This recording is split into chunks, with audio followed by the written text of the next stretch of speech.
इस वीडियो के माध्यम से क्लास 12th के विषय इकोनॉमिक्स के अंतर्गत केंद्रीय बैंक का पाठ को पढ़ेंगे।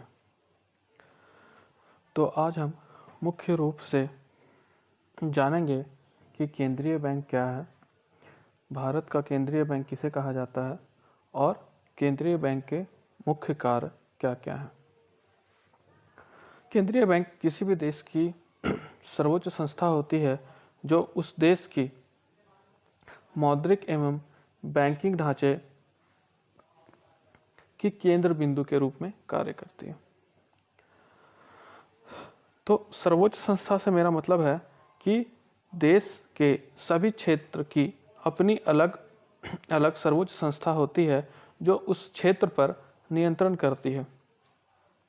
जैसे कि न्याय के लिए अलग सर्वोच्च संस्था है, खेल जगत की अलग सर्वोच्च संस्था है, ठीक उसी प्रकार देश की मौद्रिक एवं बैंकिंग ढांचे पर नियंत्रण रखने के लिए एक सर्वोच्च संस्था है जिसे हम केंद्रीय बैंक के नाम से जानते हैं, जो सभी देशों में होती है। इसे हम शिखर बैंक भी कहते हैं या बैंकों का बैंक भी कहते हैं। किसी भी देश में दो प्रकार के बैंक होते हैं, पहला केंद्रीय बैंक और दूसरा व्यापारिक बैंक। आज हम केंद्रीय बैंक के बारे में पढ़ेंगे और व्यापारिक बैंक को हम आगे की वीडियो में पढ़ेंगे। बस आज हम जानते हैं कि व्यापारिक बैंक वह बैंक है जिससे मुख्य रूप से आम जनता लेन देन करती है। मतलब यह कि एक देश में एक केंद्रीय बैंक है और बाकी व्यापारिक बैंक के अंतर्गत आएंगी। जो हमारे आसपास जितने भी बैंक हैं उसे हम व्यापारिक बैंक के रूप में जानते हैं, जैसे SBI, bank of India, Indian bank इत्यादि। तो जानते हैं कि केंद्रीय बैंक देश का शिखर बैंक क्यों कहा जाता है। तो केंद्रीय बैंक क्या है? शिखर बैंक होती है जो मुद्रा बाजार की नेतृत्व करने के साथ साथ देश के व्यापारिक बैंकों पर भी नियंत्रण रखने का कार्य करती है। तो व्यापारिक बैंकों पे तो जितने भी बैंक है उस पर नियंत्रण कौन करेंगे? केंद्रीय बैंक, इसीलिए इसे शिखर बैंक कहा जाता है। और यहाँ एक शब्द और आया, मुद्रा बाजार। तो मुद्रा बाजार वैसा बाजार है जहां अल्प अवधि के लिए लेन देन किया जाता है। मुद्रा बाजार वित्तीय बाजार का भाग है और वित्तीय बाजार के दो भाग होते हैं, मुद्रा बाजार और पूंजी बाजार। मुद्रा बाजार की एक विशेषता यह भी है कि मुद्रा बाजार में एक व्यक्ति से दूसरे व्यक्ति के बीच मुख्यतः नगद लेन देन होता है। और देश में मुद्रा बाजार भी दो क्षेत्रों में बटी होती है, संगठित क्षेत्र और असंगठित क्षेत्र। संगठित क्षेत्र के अंतर्गत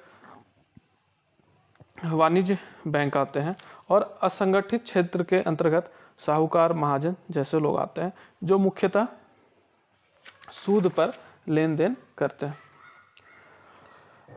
जैसा कि हम जान गए हैं कि मुद्रा बाजार का प्रतिनिधित्व वाणिज्य बैंक करती है और वाणिज्य बैंक पर नियंत्रण केंद्रीय बैंक करती है। अतः हम कह सकते हैं कि मुद्रा बाजार का मुख्य भाग व्यापारिक बैंक है और केंद्रीय बैंक इसकी नियंत्रक होती है। केंद्रीय बैंक किसी भी देश की मौद्रिक नीति का निर्माता एवं संचालक होता है और देश में स्थिरता एवं आर्थिक विकास बनाए रखने के लिए उत्तरदायी भी होता है। यहाँ के नोट्स में केंद्रीय बैंक पर कुछ लिखा गया है जो हम चर्चा कर चुके हैं कि केंद्रीय बैंक किसी भी देश का सर्वोच्च संस्था होती है जो उस देश की मौद्रिक ढांचे की केंद्र बिंदु के रूप में कार्य करती है। अनेक विद्वानों ने अपनी अपनी शब्दों में अलग अलग ढंग से केंद्रीय बैंक को परिभाषित किया है, जो यहाँ लिखा गया है। सैमुअल्सन के अनुसार केंद्रीय बैंक का एक कार्य यह अर्थव्यवस्था में मुद्रा की पूर्ति तथा साख को नियंत्रण करने का कार्य करता है। डिकॉक के अनुसार केंद्रीय बैंक वह बैंक है जो देश की मौद्रिक तथा बैंकिंग प्रणाली के शिखर पर होता है। और क्यों शिखर पर होता है, इसकी चर्चा हम पहले कर चुके हैं और आगे इसकी मुख्य कार्य पे जब चर्चा करेंगे तो इसको और विस्तार से चर्चा करेंगे। जैसा कि मैंने कहा कि हर देश का अपना एक केंद्रीय बैंक होता है, तो ठीक उसी प्रकार भारत का भी एक केंद्रीय बैंक है जिसे हम रिजर्व बैंक ऑफ इंडिया या भारतीय रिजर्व बैंक के नाम से जानते हैं। और भारत को अपना केंद्रीय बैंक सन 1935 में मिला और उसकी स्थापना आरबीआई एक्ट 1934 के तहत हुई। अब देखते हैं कि आरबीआई एक्ट 1934 कहाँ से आया। तो एक योजना बनाई गई थी सन 1926 में जिसका नाम था हिल्टन यंग प्लान, जो अपना रिपोर्ट सन 1931 में दी थी। उसी के आधार पर आरबीआई एक्ट 1934 बना और इसी के आधार पर 1 अप्रैल 1935 को आरबीआई की स्थापना हुई और इसका राष्ट्रीयकरण 1 जनवरी 1949 में हुआ। ये कुछ इंपॉर्टेंट डेट्स है जो आपको याद रखना चाहिए। राष्ट्रीयकरण का अर्थ होता है कि सरकार का पूर्णतः मालिकाना हक होना।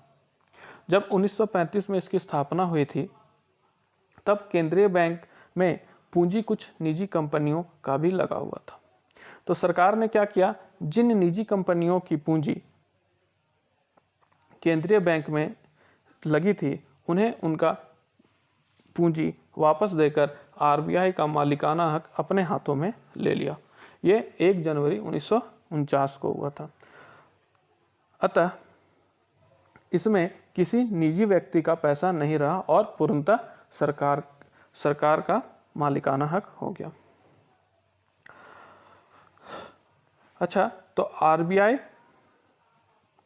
का मुख्यालय कहाँ है, मुंबई में। परंतु जब इसकी स्थापना हुई थी सन 1935 ईस्वी में तो इसका मुख्यालय कलकत्ता में हुआ करता था, जो कि 1937 में ट्रांसफर होकर मुंबई आया और वर्तमान समय में भी मुंबई में ही है। अब तक हम पढ़ चुके हैं कि केंद्रीय बैंक क्या है, भारत के केंद्रीय बैंक का क्या नाम है और इसकी स्थापना कब हुई